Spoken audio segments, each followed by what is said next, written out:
Bom dia a todos. Que Deus nos abençoe durante o meditar da sua santa palavra. Amém. Nessa semana eu comecei a ler um livro chamado O Peregrino, de John Bunyan. Esse livro foi escrito no século XVII e é um dos clássicos da literatura cristã. O personagem principal desse livro se chama Cristão. E a narrativa gira em torno de uma viagem que ele começou a fazer. Logo no começo da narrativa, Cristão estava lendo um livro e enquanto lia ele chorava e tremia muito. Quando ele retornou para casa, ele explicou para sua família que estava muito aflito e angustiado por ter lido que a sua cidade seria completamente destruída por um fogo vindo do céu. E o único jeito de eles se livrarem seria encontrar uma rota de fuga. Quando a sua família ouviu isso, ficou muito assustada. Mas não porque achavam que era verdade o que ele estava falando. Eles ficaram assustados porque acharam que Cristão tinha ficado doido e perdido as suas faculdades mentais. Quanto mais Cristão falava com seus familiares, mais eles começavam a ter certeza que ele não estava lúcido das ideias. Por causa disso, Cristão começou a se recolher em seus aposentos para orar e pedir misericórdia por ele e pelos seus familiares.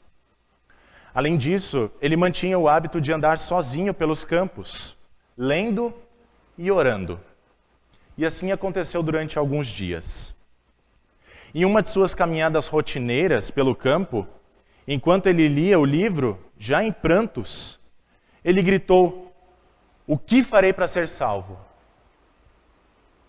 Ele sabia que tinha que fugir para algum lugar, mas ele não sabia para onde.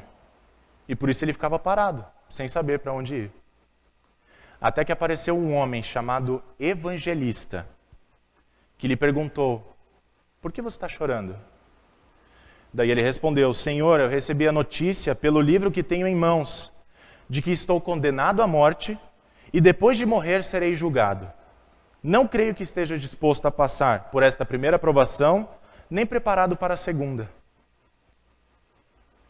Se vocês tivessem que dar um palpite sobre qual livro ele estava lendo, qual vocês dariam? Eu diria que ele estaria lendo o livro de Sofonias. E eu não sou o único a dar esse palpite. Quando a gente começa a ler o livro de Sofonias, é como diz o Gaudério, de cair os butiá do bolso. O lado bom do livro de Sofonias é que, como disse um comentarista, é uma Bíblia em miniatura. E embora Sofonias tenha sido escrito há mais de 2.500 anos, para um povo específico, uma situação específica, com uma linguagem e uma cultura diferente da nossa, muitas das coisas que estão escritas neste livro se aplicam a nós ainda hoje. O livro de Sofonias pode ser dividido em 3 grandes partes. A primeira parte do livro talvez seja uma das mais pesadas de toda a Escritura Sagrada. Após Sofonias se apresentar no primeiro versículo, nos versículos seguintes aparecem ameaças de Deus.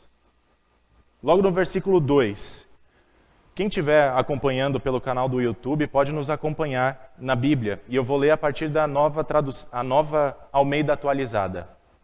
Versículo 2 diz assim: "Certamente consumirei todas as coisas sobre a face da terra, diz o Senhor. Consumirei as pessoas e os animais, consumirei as aves do céu, os peixes do mar e as ofensas com os ímpios, e exterminarei os seres humanos da face da terra, diz o Senhor. Estenderei a minha mão contra Judá e contra todos os moradores de Jerusalém." Essa é a abertura do livro. Consumirei todas as coisas sobre a face da terra. O que será que aconteceu para Deus ficar tão furioso assim? O próprio Deus responde logo na sequência. Ele diz que estava furioso por causa da postura dos líderes de Judá, de Jerusalém e de outras regiões ali, de outras nações. a postura que eles tinham em relação a Deus. Ao que tudo indica, aqui, muitos religiosos, entre aspas, estavam aderindo à influência da sociedade. O Deus de vocês é o único e verdadeiro? Não, não pode ser, é mentira isso. Todos os caminhos levam até Deus. O que muda é a forma como nós o cultuamos, como nós o chamamos. Deus não é amor? Todas as religiões que falam sobre amor, falam sobre Deus. Assim, o povo daquela época cultuava Baal, o deus cananeu da fertilidade. Depois se prostravam diante do sol, da lua e das estrelas, porque todo mundo fazia isso, então eu também posso fazer. Juravam fidelidade ao deus amonita, chamado Milcom, também conhecido como Moloque, a quem as pessoas sacrificavam seus filhos. E por via das dúvidas, para não ofender ninguém, também adoravam o Senhor. Bem parecido com o que acontece hoje. A pessoa participa de um culto ou de uma missa, depois vai a um centro espírita para pegar um passe, receber um passe, participa de uma sessão de descarrego, lança a oferenda no mar, lê o horóscopo do dia e assim por diante. O grande problema disso é que confiar em algo que não seja Deus é uma grave ofensa contra Deus. Depois de ter libertado o seu povo da escravidão do Egito, onde havia uma infinitude de divindades, ele havia ordenado claramente a Moisés: eu sou o Senhor, seu Deus, que te libertei da escravidão no Egito. Não creia nem adore nenhuma divindade a não ser a mim. Ou seja, adorem o único e verdadeiro Deus e a Ele somente, porque além dele não há outro Deus. Adorar a Deus e alguma outra coisa, seja lá o que for essa coisa, dinheiro, fama, status, enfim, não é adorar a Deus, mas é menosprezá-lo. E qual foi a consequência disso? Está aqui no versículo 6 do capítulo 1.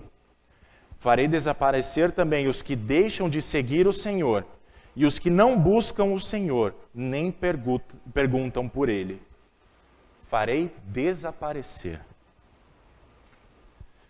Nós fomos criados por Deus para estar numa relação íntima com Ele, de confiança total em Deus. Em todos os nossos caminhos, nós devemos conhecer a Deus e saber qual é a sua vontade para a nossa vida, para agirmos aqui neste mundo de uma maneira que agrade a Deus. Por isso, Deus quer nos ensinar a usar da melhor maneira o nosso tempo, os nossos bens, os nossos dons, e também nos relacionar, nos orientar a como nos relacionar bem com o nosso próximo, com amor. E nós precisamos muito dessa orientação, porque depois que o ser humano saiu e foi expulso do Éden, ele está perdido. Ele precisa muito dessa orientação. E ele saiu do jardim do Éden, nós sabemos, porque ele quis se colocar no lugar de Deus. Ele quis saber mais do que Deus. Porém, alguns da época de Sofonias não buscavam o Senhor, nem o procuravam para saber qual era a sua vontade. Inclusive, eles diziam assim, lá no versículo 12, eles diziam em seu coração: o Senhor não faz bem nem faz mal.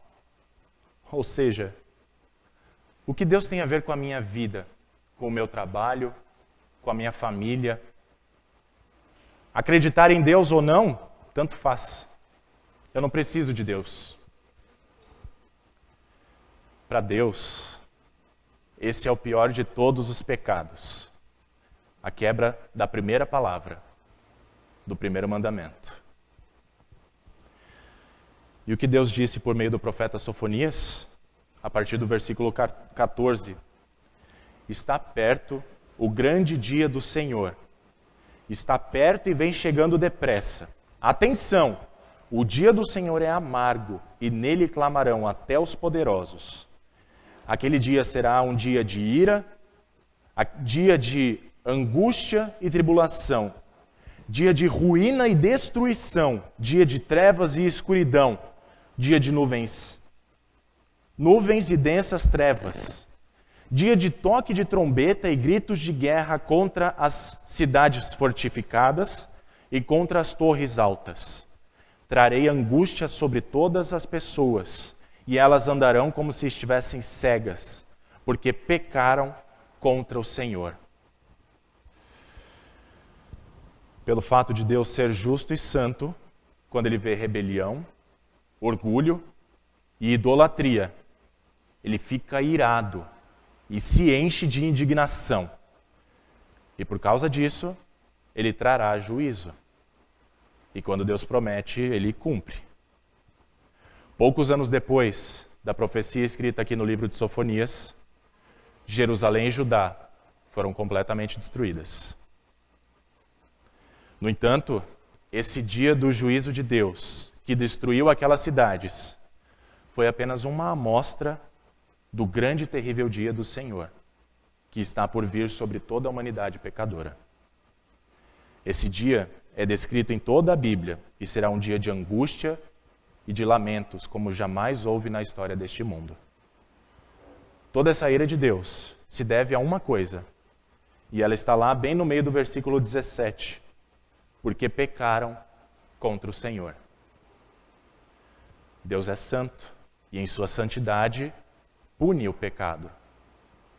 Essa foi a primeira verdade a ser colocada em dúvida a respeito de Deus.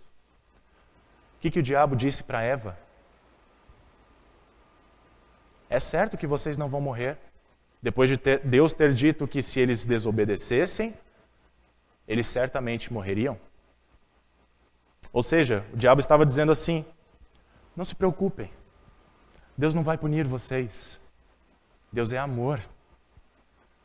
O Deus que é amor não pune. Esse Deus não existe.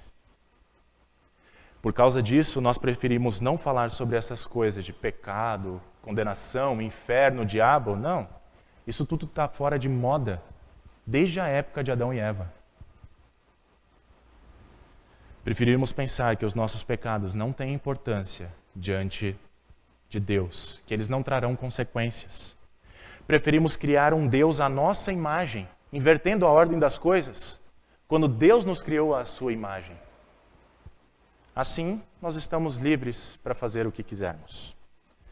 Mas Deus avisa, lá no capítulo 3, versículo 8: portanto, esperem por mim, diz o Senhor. Esperem pelo dia que eu me levantar para tomar o despojo, porque a minha resolução é ajuntar as nações e congregar os reinos, para fazer cair sobre eles a minha indignação e todo o furor da minha ira, porque toda esta terra será consumida pelo fogo do meu zelo. O que Sofonias está denunciando aqui neste livro é o gravíssimo estado dos seres humanos diante de Deus e o justo julgamento de Deus sobre a humanidade pecadora. Nem prata e nem ouro vão poder livrar alguém do dia da ira do Senhor. É isso que está escrito aqui no versículo 18 do capítulo 1. Se parássemos de ler o livro de Sofonias aqui, eu acho que a gente ficaria igual o cristão, logo no começo da mensagem que eu mencionei, chorando e tremendo muito. E se disséssemos aos nossos familiares que a nossa cidade será destruída e nós precisamos fugir, certamente diriam para a gente: é melhor parar de ler essas coisas, você está ficando doido.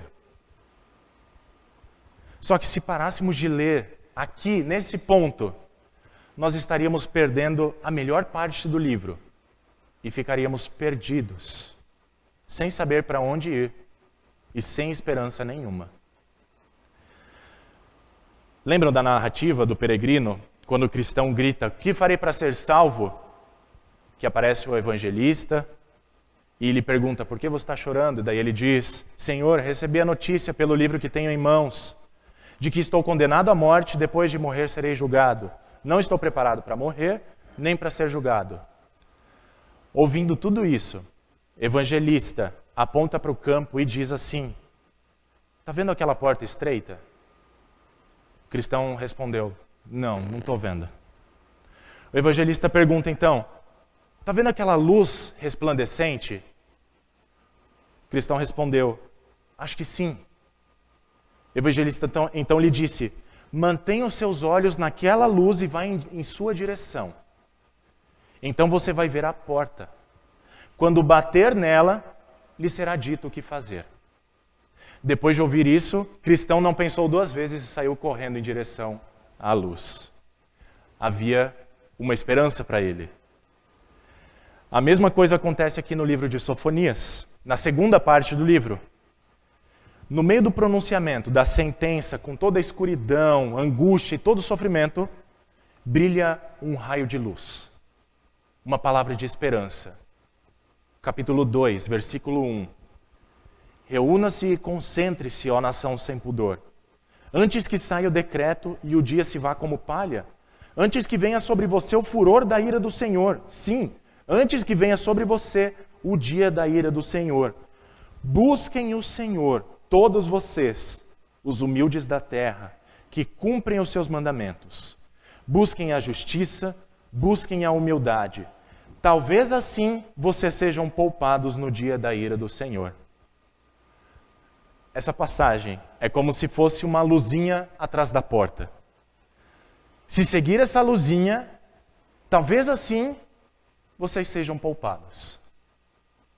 E para enfatizar o quão estreita é a porta por onde sai essa luz, essa esperança é de novo cercada por julgamento de todos os lados, literalmente. No capítulo 1, as palavras de Deus estavam sendo direcionadas especificamente para Judá e Jerusalém. Mas no capítulo 2, esse juízo também se dirige a todas as nações ao seu redor. Os filisteus a oeste, no caso, oeste de vocês aqui, Moabe e Amon a leste, etíopes ao sul, a Síria ao norte. Ou seja, é como se Deus estivesse dizendo assim: eu sou o Senhor de todas as nações, e todas elas me devem satisfação. Por onde vocês tentarem fugir, encontrarão julgamento.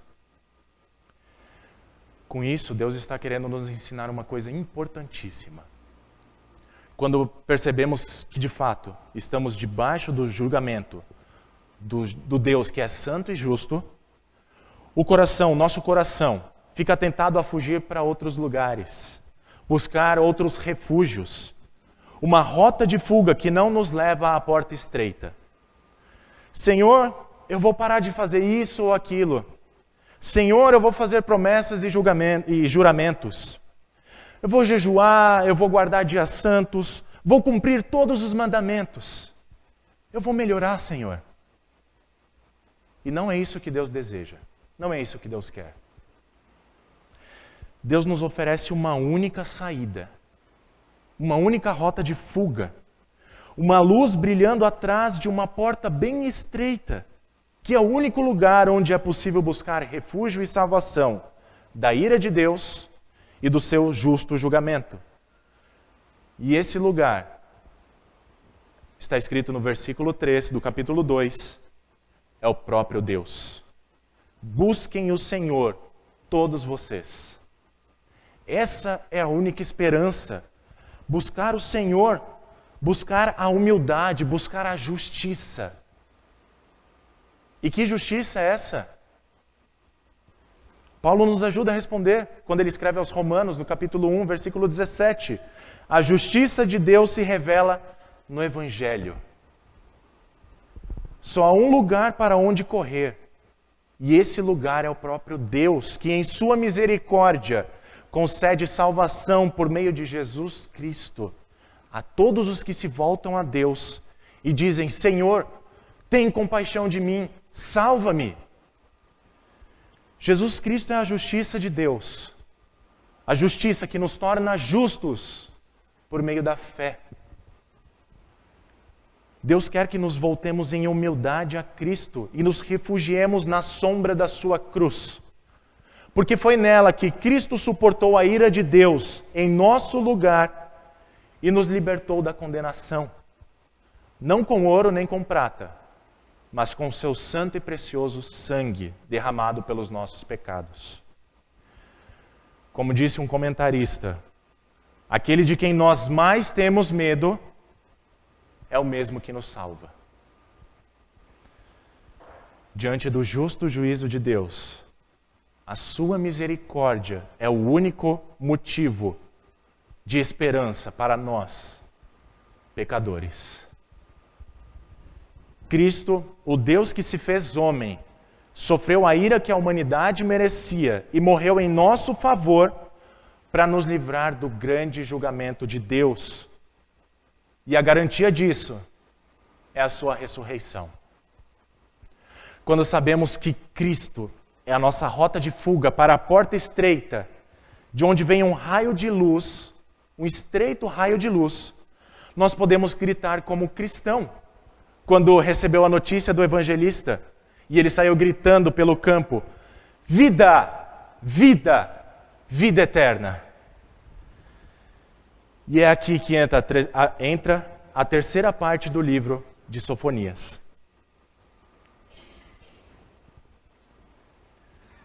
Quando nós achamos a porta estreita, e ela é aberta para nós, aquele raio de luz que passava pela fresta da porta, se transforma numa grande e gloriosa explosão de alegria.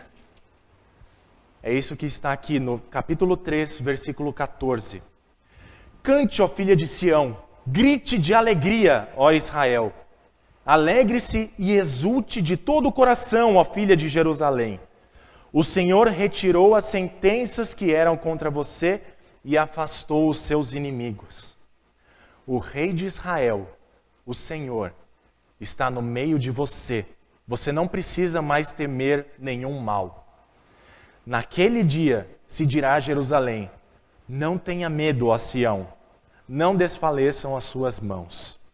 O Senhor, seu Deus, está no meio de você, poderoso para salvar. Ele ficará muito contente com você. Ele a renovará no seu amor e se encherá de júbilo por causa de você.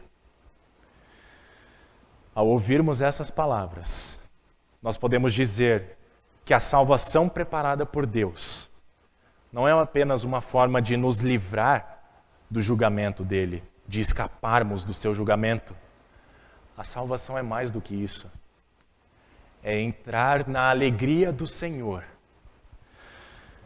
Por isso, o livro de Sofonias diz que os que receberam a salvação de Deus são chamados a se rejubilar, a cantar, a gritar, a soltar a sua voz de alegria. Se alegrar de todo o coração. Nada do que existe nesse mundo pode ser comparado com essa alegria que está reservada para os que buscam a Deus e a sua justiça. Ou seja, todos aqueles que confiam em Jesus Cristo. Com isso, é importante ressaltar que não é só lei e condenação que está aqui no livro de Sofonias, mas também o Evangelho e a salvação. Por mais que não esteja dizendo com todas as palavras que Jesus Cristo é a salvação, a essência do Evangelho está aqui. E isso é possível perceber a partir de 3 coisas. Primeiro, Deus disse que retirará as sentenças que eram contra nós. Deus estará no meio do seu povo. Já não haverá razão para sentirmos medo, porque não haverá mais juízo e o rei viverá entre nós. Pelo relato do Novo Testamento, nós sabemos que, primeiro, Cristo já retirou a condenação que estava sobre nós. É o que Paulo escreve aos Romanos, no capítulo 8. Portanto, agora já não há mais condenação alguma para os que estão em Cristo Jesus. Por isso, para nós que estamos em Cristo, Deus afastou a condenação que pesava sobre nós.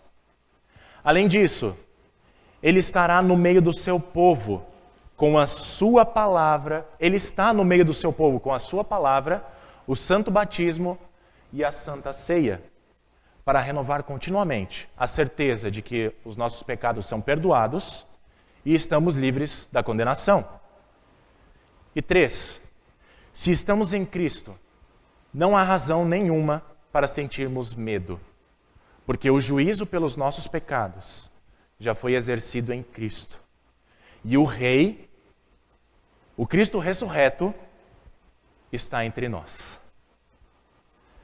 Nós só entenderemos tudo isso perfeitamente naquele dia, quando Cristo voltar para o juízo final.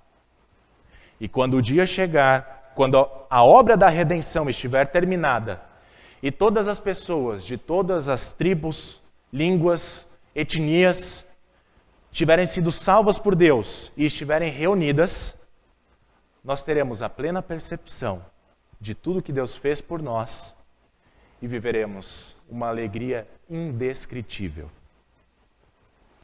Eu acho muito bonito um trecho de um pregador chamado Spurgeon.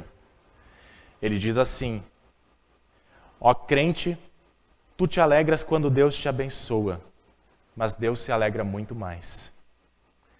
Tu te alegras quando és perdoado, mas aquele que te perdoa se alegra ainda mais. O filho pródigo se alegra por ver o pai ao voltar para casa, mas o pai se alegra ainda mais ao vê-lo. O coração do pai ficou mais cheio de alegria, porque seu coração era maior que o do filho. O coração de Deus é maior que o nosso. Por causa de Cristo, o coração de Deus se volta totalmente para nós. O livro de Sofonias e todos os livros do Antigo e do Novo Testamento estão reunidos na Bíblia para nos dizer que quando a obra de Deus estiver totalmente finalizada e nós formos reunidos com Ele, o próprio Deus se colocará de pé e começará a cantar de alegria por ter nos salvado. É isso que está escrito aqui no versículo 17 do capítulo 3.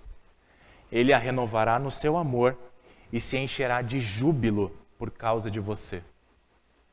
Deus vai cantar de alegria por ter nos salvado. Como escreveu o profeta Jeremias, que era contemporâneo do profeta Sofonias, Deus terá alegria em nos fazer bem. E nós exultaremos radiantes de alegria por causa da bondade do Senhor. Meus irmãos, todos nós estamos caminhando para esse grande final, que na verdade será um grande recomeço, em que estaremos na presença e na alegria de Deus para sempre.